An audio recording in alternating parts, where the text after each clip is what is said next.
tey ñu leen ciy gunge si la première radiovision du Sénégal ak ci ITV nuyu tey ziar bu baax a baax suñu internet yi ànd ak ñun ci suñu page Facebook di iRadio Sénégal xew-xewu jamono 4e numéro de la semaine ñu ciy dalal Ibou Fall ma lay nuyu bu baax di la ziar amaan mbégte ànd ak yow ci waxtaan bi.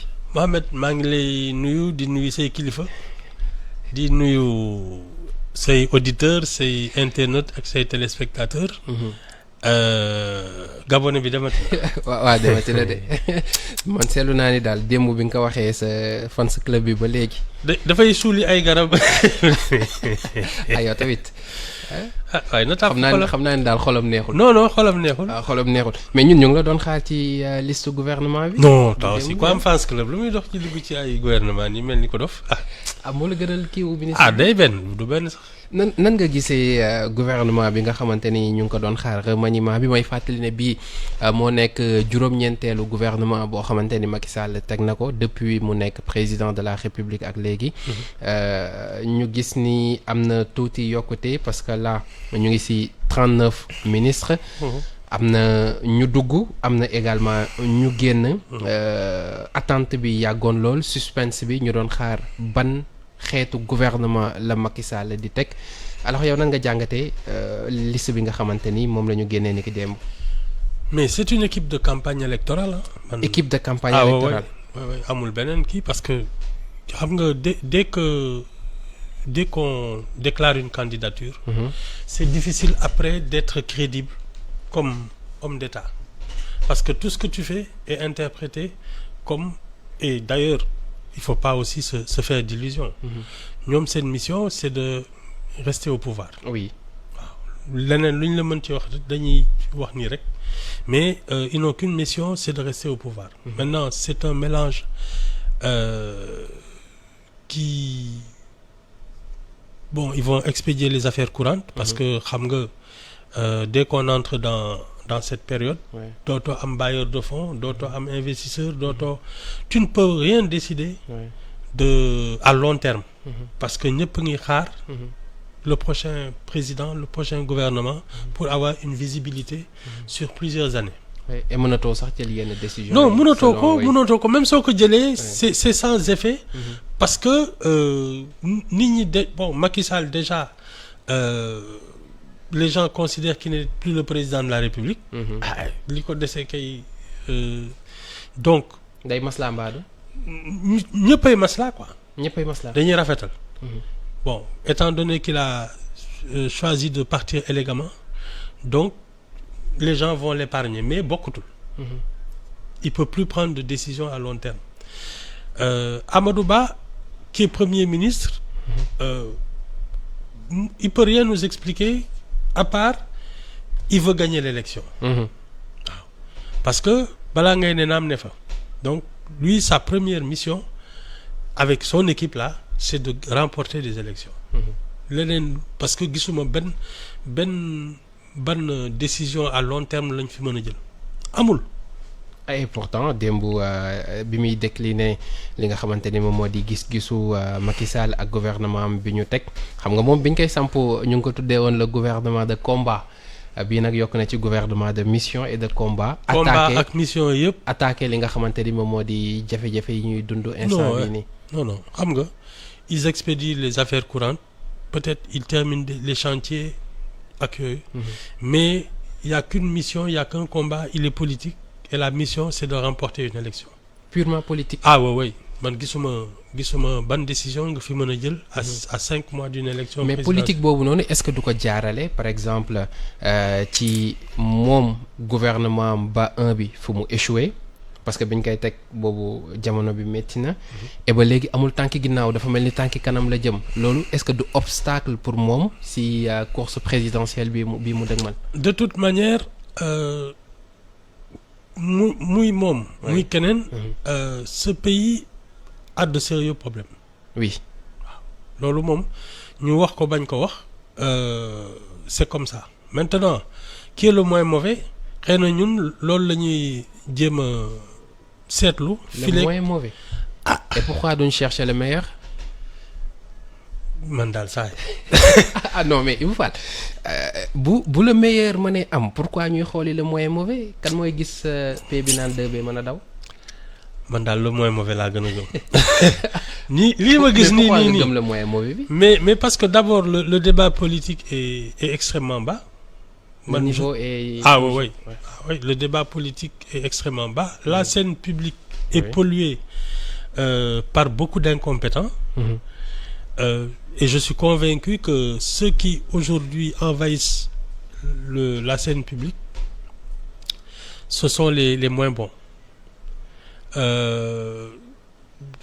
Les Sénégalais compétents qui ont de la probité, qui ont du savoir-faire, qui ont de l'ambition pour leur pays, je pense que pour beaucoup, ils sont restés chez eux, ils s'occupent de leurs affaires. Parce que di xëccoo lii am ci scène publique bi gëm naa ne jomb nañ loolu. waaw moi c'est pour cela que je considère que vraiment c'est un pays qui marche sur la tête. La politique dëkk bi bopp lay doxee. waaw non et puis c'est-à-dire que la politique pour moi c'est une question d'élite. Or on a fait en sorte que ce sont les médiocres qui ont accaparer la scène publique et donc moi je pense qu'on sera obligé de choisir le moins mauvais. Alors nan nga gisee yenn changement yi nga xamante ni am na parce que ñenn ñi dañ doon yaakaar peut-être gouvernement boo xamante ni dina am ñuy génn am ñuy ñëw bon peut-être ça l'explication di nga ma wax ci kanam ni ma xëy na peut-être c'est pour éviter les frustrations yu bëri moo tax génn yi peut-être bëriwul 3 kese la. ñi dugg aussi juróom la ñu jàpp juróom benn.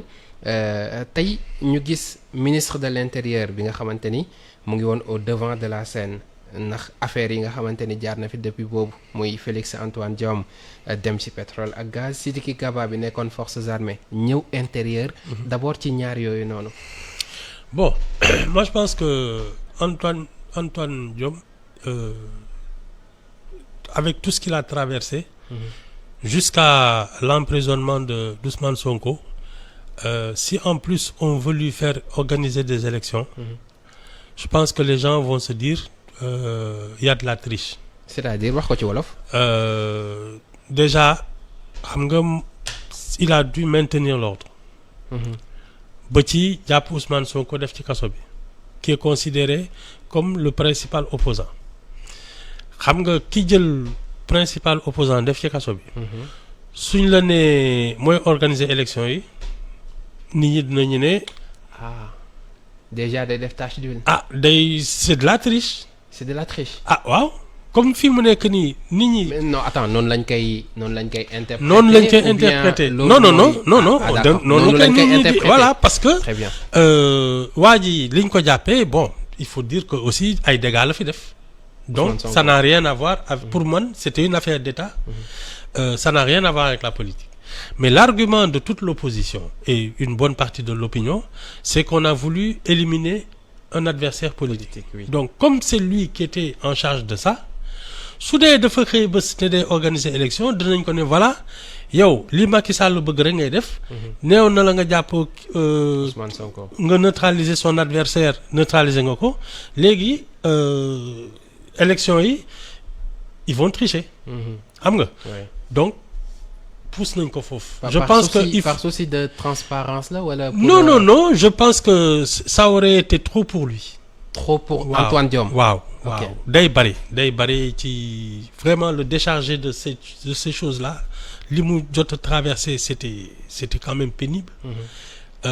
soo ko bëggee boole ak organiser élection yi. je pense que ce serait trop pour lui. waaw mais déjà comme li ñuy wax fu tane am feebar jógu fa. parce que démb bi ñu tabbee Sidiki Kaba surtout ñenn ci société civile bi réaction yi tardé wuñ parce que ñoom nee nañ dañ doon xaar peut-être koo xamante ni moo gën a neutre par exemple pour organiser. xeetu élection bii nii. nan nga jàppee idée yooyu. non xam nga man je suis d'avis que. soit. On maintient le système là nga xam ne c'est le régime en place qui organise des élections de toute manière organiser des élections n'empêche pas de les perdre. Oui voilà parce que PS moo fi organiser élection daanu na PDS organiser na fi élection daanu na je ne vois pas le problème. fooguma ne toll nañu fi ngay mënee sàcc ay élection ba mën ko gagner. xam nga donc ça c'est pas un problème. Maintenant le régime en place a la légitimité. Le premier ministre comme le président font confiance à quelqu'un. Bon, man, je ne pense pas qu'il y ait matière à ce... Est-ce que ça veut dire que c'est un faux débat? Oui. C'est un faux débat. Ah oui. Parce que si les élections elles seront bien organisées, bu ci bokk. Ah. Su la wóoree ne yow élections yi elles sont traficotées du début à la fin ak yooyu. Ah. Mais bu ci bokk. Comme ñoom xam nañ ne il va y avoir des élections. Et que il faut bien qu'il y ait un ministre de l'Intérieur. Celui qui a le pouvoir de le nommer, le nomme. Ah, wow. C'est aussi simple que ça? Oui, man, je pense que la seule vraie attitude, c'est de préparer sérieusement son élection. Dinaan kii waru fi nekk na fi. C'est une perte de temps, c'est un débat inutile. La vraie solution, c'est d'aller recueillir ses parrainages, constituer son dossier, organiser sa campagne et essayer de gagner l'élection. Leneen loo fi bëgg discuter, tu perds ton temps. Parce que c'est pas ça qui va faire changer d'avis Macky Sall ou Amadou Ba. Alors ñu ñëwaat ci beneen changement ñu gis moom itam lim traversé bëri na Ismaïla Madior Fall ministre de la justice. Oui. weccoo ak ki nga xamante ni mooy Aïssata Tall Sall. Affaires étrangères. ñu gis ñoom ñaar ñëpp bu ñu xoolee si wàllu profil. ñoom ñoo xaw a yem. kii avocat la kii ne professeur de droit nga xamante ni moom moo di droit la. Et puis je pense que c'est comment interpréter cela? Moi je pense que Ismaïla Madior Fall c'est pas une bête politique. C'est pas une bête politique. Non, je le vois mal battre campagne. Donc affaires étrangères. Gis nañ ko sur le terrain. Oui, mais non, mais c'est pas quelqu'un, c'est presque un novice en matière de politique. C'est pas Aïssata Tall Sall. Or justement il faut qu'elle puisse rester au Sénégal pour battre campagne. Aïssata Tall Sall. Ah, attends, Podor ak yooyu elle va pouvoir descendre sur le terrain. Comme relais à Podor. Et ils ont besoin de ça.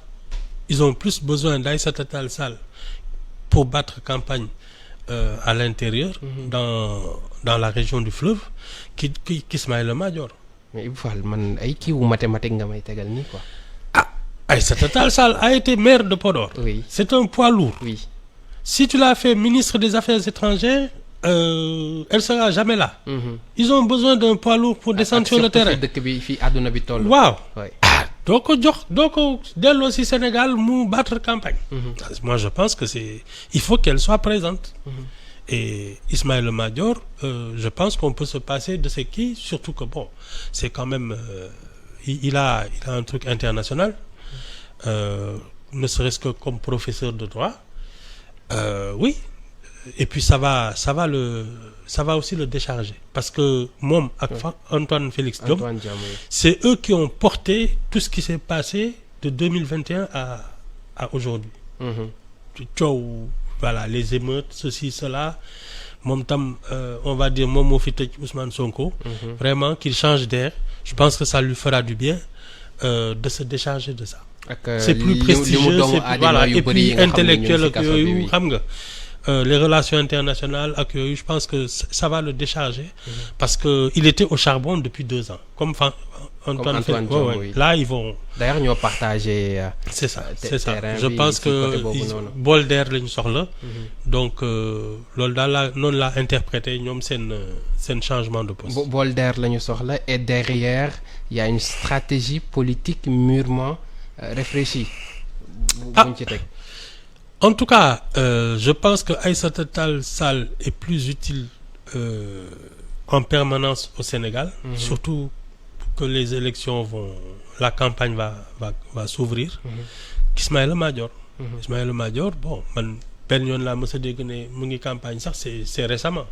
Aïssata Tall Sall, elle est là. Ils ont besoin d'elle. Comme pour battre campagne, surtout dans le fleuve. Alors le retour de Matar Cissé ci palais bi également nan nga ko jàngatee bu ñu xoolee ses rapports avec Amadou Ba yàggu fi trop. Ils n'iront pas en vacances. Amour, hein? Non, ils n'iront pas en vacances ensemble. Oui, mais chef de cabinet quand même. Directeur de cabinet. Directeur de cabinet plutôt. C'est le poste c'est actuellement peut-être le poste de plus. Fogna, il l'a été déjà. Il a déjà été directeur de cabinet. Bala Mouidem Sénélec. Je pense qu'il a déjà été directeur de cabinet. Bon, il avait à un moment commencé à annoncer qu'il serait candidat. ñu ngi ko doon kii wala waay. waaw muy pose ak yooyu di génne ay affiches di jekki-jekkal. Je pense que waxtaan nag Macky Sall. Il est très, je pense que biir Waalo foog naa Dagana. Dagana oui. Poids lourd le feu. On a besoin de lui, je pense aussi. Et c'est un poste prestigieux, c'est-à-dire que directeur de cabinet du président, soo ko ne vraiment bas campagne. dina gën a sawar. dina ci gën a sawar. waaw c'est vraiment comment dire ça. On achète sa campagne quoi. C'est-à-dire il va battre campagne pour la continuité de. mbiru loxoy Kajoor lañ ko def. Exactement. mu weesaloo. Voilà c'est ça. mais est-ce que du am un peu jafe-jafe digganteem ak Amadou Ba ou bien est-ce que là également amul une autre mission derrière. En tout cas d'un côté ça veut dire que Amadou Ba ne décide pas de tout. Il ne décide pas de tout. Ah non, c'est toujours Macky Sall qui nomme et qui dégomme. Donc c'est aussi une manière de lui rappeler ça. Ouais. Ensuite, quoi qu'on dise, Macky Sall a envie que Benno Bokk Yaakaar reste au pouvoir. Donc ils ont besoin de toutes leurs forces. Et Matar Cissé foog naa jarul xeeb. jarul xeeb. waaw jarul xeeb. Maintenant, je pense que ñoom ñëpp c'est des gens intelligents qui comprennent que en dépit de leurs divergences seen féewaloo yu ndaw yooyu ils ont les mêmes intérêts. Ils ont intérêt à rester au pouvoir. Même si le partage après ne se fait pas comme ils veulent, mais au moins l'essentiel est sauvé. Moo tax je pense que Matar Cissé a dû se résoudre à regagner le camp. waaw li nga wax léegi ne ça veut dire que Amadou Ba nekkul moom mooy décider lépp. et pas encore oui pas encore ñu gis ni jusqu'à présent mu ngi obéir comme un bon petit soldat boo xamante ni. il n'a même pas le choix. Il n'a pas le choix. Et pourtant tant que ni Macky Sall présenté wul c'est vrai qu'il a besoin. non mais tu sais diggante xàcc ak dóor la. lépp xaj na. rien n'est encore. tant que liste bi conseil constitutionnel génnewu ko ba ne ñii ñooy dem. Ça peut changer hein. Mën na fi def déclaration boo xam ne dès le lendemain gars yi ne oh là là kii moom. Donc il a intérêt à rentrer le coup bañ fi def lenn loo xam ne day tey xelu sama gars yi. Non je pense il est encore sous la tutelle de Macky Sall. waaw loolu moom bu yow ba mu tàpp xolam moom ba avril. Il n'a pas le choix. Non. Alors oui. Non étant donné que l'appareil électoral. Sur lequel il compte Macky Sall à côté. faut mu yaru moom. Alors appareil boobu ngay wax mel na ni ñoom itam kenn meru ci parce que garder nañu seeni ministre moo xam muy parti socialiste moo xam muy AFP. Non ça c'est un gouvernement de campagne électorale. Ils sont vraiment là pour essayer de remporter les prochaines élections. amuñu leneen lu ñu fiy def ça moom il faut pas qu'on se raconte d'histoire. Non au bout à 5 mois de l'échéance beneen ban mission lañ fi mën a am. Non c'est une équipe de campagne. En plus l'avantage qu'ils ont c'est qu'ils vont en faisant semblant de travailler pour le gouvernement en faisant semblant de travailler ils vont battre campagne avec les moyens de l'État. c'est ça ah loolu la de du leneen. ok mais boobu noonu est-ce que amul lu ñu mën a tuddee revers de la médaille. tey bu ñu ñëwee profil yi nga xamante ne am nañ ci ñoom ñëpp di lu ñu mën a tuddee ndaanaan si géewu politique bi bu ñu toppee loolu ba fàtte dëgg-dëgg li nga xamante ni moom moo di les priorités du moment urgence yi nga xamante ni ci la ñu nekk est-ce que du delluwaat ci seen kaw ba jural leen effet contraire bi ñuy sàkku. De toute façon man ni ma ko jàppee. oui il y a les militants. mooy toujours le vote opportuniste. yow sa mbokk ngay ki ngay militer ki nga jege tu votes parce que kii yéen a bokk ay intérêt. Ensuite il y a ce que je considère un peu comme la majorité silencieuse. C'est un vote plus ou moins de raison. Objectif. waaw de toute Plus façon moins, oui. c'est des gens qui n'ont pas d'intérêt particulier mais qui après analyse vont faire leur choix. Aux dernières élections Benno Bokk Yaakaar a perdu sa majorité.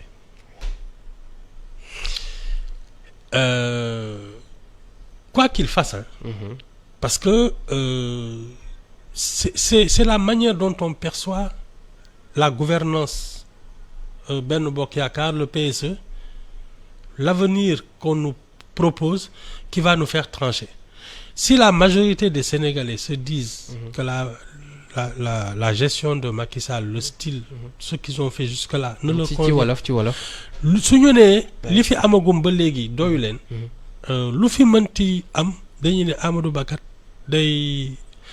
dafay kii li fi nekkoon. li fi nekkoon moo fi des. moo fi nekk moo fi nekkaat lay doon, voilà oui. voilà donc maanaam ils vont Sambay bàcc. voilà donc ils vont voter contre. c'est kon pas kon ba tey li ñu doon wax naan élection la yoo xamante ni peut-être du ñu sanctionner mais on va élire un président choisir man kii wëgul nekkul loo xamante ni. xam nga c'est man ci ni ma ko seetloo. oui. ñun on ne vote pas pour un bilan. on ne vote pas pour un bilan. non Ok. parce que le bilan c'est ce pourquoi tu as été élu donc wàccoo nga ak nit ñi. ñun léegi ki ñuy tax a jóg mooy ki ñu naan fii laa leen jëmee. on vote pour l'avenir. xam nga. mën nga fi nekk tabax fi ay lu ne def fi lu ne ba ñëpp ne ah kii kat wax dëgg yàlla liggéey na fi. waaye suñu la xoolee ne yow mënoo dem ku mel ni Ablaye Wade dañ ko xool ne kii mag la mënatul yor réew daf ñu bëgg a nax pour teg fi doomam. pourtant son bilan n'était pas si catastrophique que ça mais dañ ko pousse su dee ñun dañu xool Amadou Ba ne ñii ni ñu doon doxalee ba léegi dëkk bi demul avancé wul ñi koy xalaatee noonu. noonu la ñuy voter contre lui waaw fi mu ñu jëmee daal. la ñu xamagul léegi nag suñ ko dégloo. su dee doy nañu.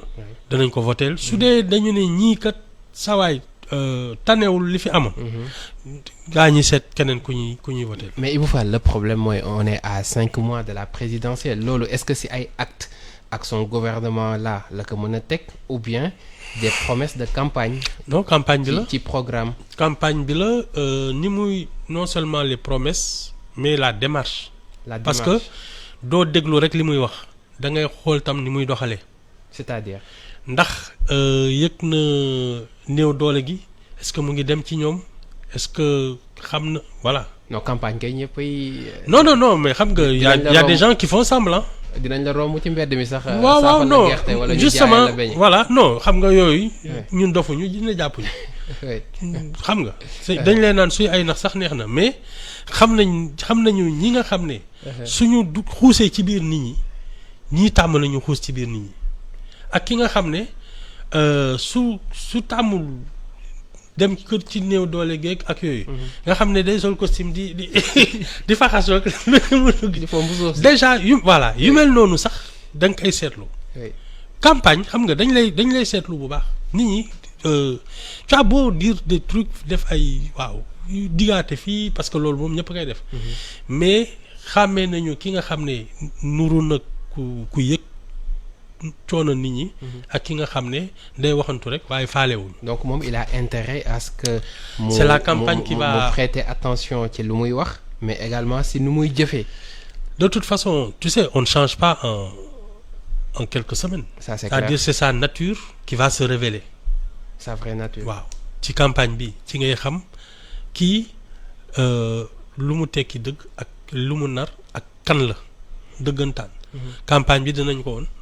waaw non loolu moom jarul ñi fii nekk di kii ak yooyu. dañ lay seetlu. est-ce que campagne bi également mën na si prouver que ni dina démarquer wu un peu si la politique bi nga xamante ni si la Macky Sall nekkoon et que ñu bëri ci Sénégalais yi ou ñenn ci Sénégalais yi pour être prudent. non, il peut pas renier d'ailleurs wax na ko PSE bi ak yooyu. moom il a été à l'origine je pense même du document. il a travaillé dessus ak yëpp. donc loolu moom mënu ko kii. léegi lenn la mën a la mënul lenn moom mënul ñàkk. c'est que mook Macky Sall bokkuñu ni ñu leen bindee. c'est pas les mêmes personnalités. c'est pas les mêmes caractères. et ce ne sera certainement pas le même style de gouvernance. loolu moom bu ñu ci kenn. wax ay wax parce que ku ci nekk tam ak sa personnalité bopp moom ba léegi surga la donc xamaguñu exactement naka lay doxalee. ah kon donc faaw mu yor pour ñu mën a xam. voilà il faut que mu dem en campagne là nag dès qu'il part en campagne il va commencer à révéler sa vraie personnalité mais ba léegi nii moom vraiment loo ci wax da ngay. à part ñi ko xam màgg ak moom miin ko dëkk ak moom ak yooyu mais ñun ñi xamuñ ko.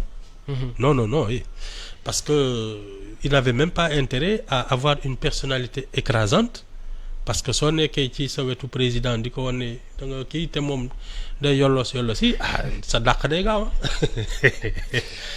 loolu la de. ñi nga xamante ni commencé woon nañu wane seen bopp. mais tous les premiers ministres qui ont fait preuve de caractère. depuis Senghor et Mamadou Dia seetlu leen. seen dàq dafa gaaw. et puis ça se passe toujours très mal. très mal oui. waaw loolu moom. Mamadou Dia. gisoo Abdou Diouf dafa toog yolos yi 10 ans. et cetera. Idrissa Seck. mais Idrissa Seck ça s'est très mal passé. Abdoul Mbaye ça s'est très mal passé. Mimi Touré. ñoom ñëpp ñi nga xam ne dañu am kii Moustapha Niasse ak Wade. aussi ça s'est mal passé donc non dès que tu fais preuve de caractère ak yooyu nit ñi di la tudd di fàtte président bi. ñu commencé daas jaas yi 39 ministres bariwul. yow ñaata yoon laa ko fi wax. pour man mais ci 5 mois quand même. non mais ñu doon xaar ne xëy pas 5 mois mais tu peux tenir un pays avec moins de 15 ministres. il faut pas qu'on se raconte d'histoire ça c'est une équipe de campagne c'est tout des gens qui vont avoir les moyens de l'État. pour battre campagne loolu rek ci ne. ñi dugg bees nag ku ci mel ni Daouda Dia Modou Diagne Fada Thérèse Faye Diouf. ay Fada ak yooyu c'est des vieux briscards de la politique surtout ay moom côté Daaru Musti yooyu la. oui Daaru Musti. non je pense que c'est des gens qui sont là pour battre campagne amul leneen malheureusement c'est avec la casquette d'officiel. donc suñu jëlee seen 4x4 def ci essence su état bi dugg ci dëkk bi. dañuy naan il a une mission officielle fekk day campagne boppam. c'est ça le drame c'est l'avantage aussi d'être au pouvoir. Agriculture également est-ce que une réponse vraiment disons politique et stratégique ngir Aly Ngouille Ndiaye. de toute façon il les a comment on appelle ça il les a défiés. gars yi dañ ko tontu. c'est tout comme Mame Boye Diao comme Mame Boye Diao c'est tout. tous ceux qui les ont défiés ils vont leur créer des adversaires pour comprimer leur capacité de nuisance. loolu la de. alors li ñu dese ci waxtu daanaka bariwul mais tey aussi moom mooy mën nañu wax peut-être ñenn ñi considérer ko comme sàjj tàccu ci Ousmane Sonko ndaxte xam nga ni Cour suprême dañu débouté recours bi ay avocats am defoon jamono ji may wax ak yow jot nañu sànq les premières images ay avocats am ñu ngi ci tribunal bu Ziguinchor. ngir ñu neenal li nga xamante ni moom la ñu ko génnee ci liste électorale yi loolu aussi nees nañu ko mën a jàngate. man daal saa waay. oui. je pense que bi mu juumee dafa yàgg. bon maintenant tribunal ak magistrat ak juge yi ñoom ñoo xam. mais ci man ni ma ko gisee. bi Ousmane Sonko juumee dugg ci yoon boo xam ne waru foon dem dafa yàgg. je pense que c'est un peu tard mais bon ñu déglu leen rek. coup de théâtre bu mën na am. man daal. parce que ñëpp dañuy def comme si mbir mi moom ba mu jeexee yàgg na et puis c'est même classé. mais oui pour man pratiquement c'est une affaire classée. léegi bon ku ci nekk tam ak ni nga koy gisee. mais man bi may naan il aurait dû se défendre devant Adji Sarr ak yooyu. mu lànk. taxaw ci mbedd mi danaan day génne Macky Sall ci palais bi. maintenant c'est trop tard tu peux plus faire marche arrière parce que dem na ba saa ñu ko convoqué du dem tribunal. waaw léegi moom mooy saako pour ñu àtte ko nga xam ne non c'est trop tard enfin je veux pas préjuger de ce qui va se passer mais pour maintenant en tout cas du point de vue de sa carrière politique. je vois très mal comment il va s'en sortir. xëy na gars yi luxus comment. xam fi mu nekk nii kat miracle moo fi mën a am. ah oui. xam. lu ma ci xam. non miracle bi nga wax kay. juge bu toog ne vraiment li ñu fi defagum yëpp Ousmane Sonko daal deful dara il n'a rien fait à personne génne luñ ko te inscrire ko ci liste yi loolu de mooy miracle bi. non mais pas génne bi mais xëy na ñu ne fi ñu ko jaarale mooy procédure parce que xam nga ñoom surtout ci côté boobu la ñu sukkandiku.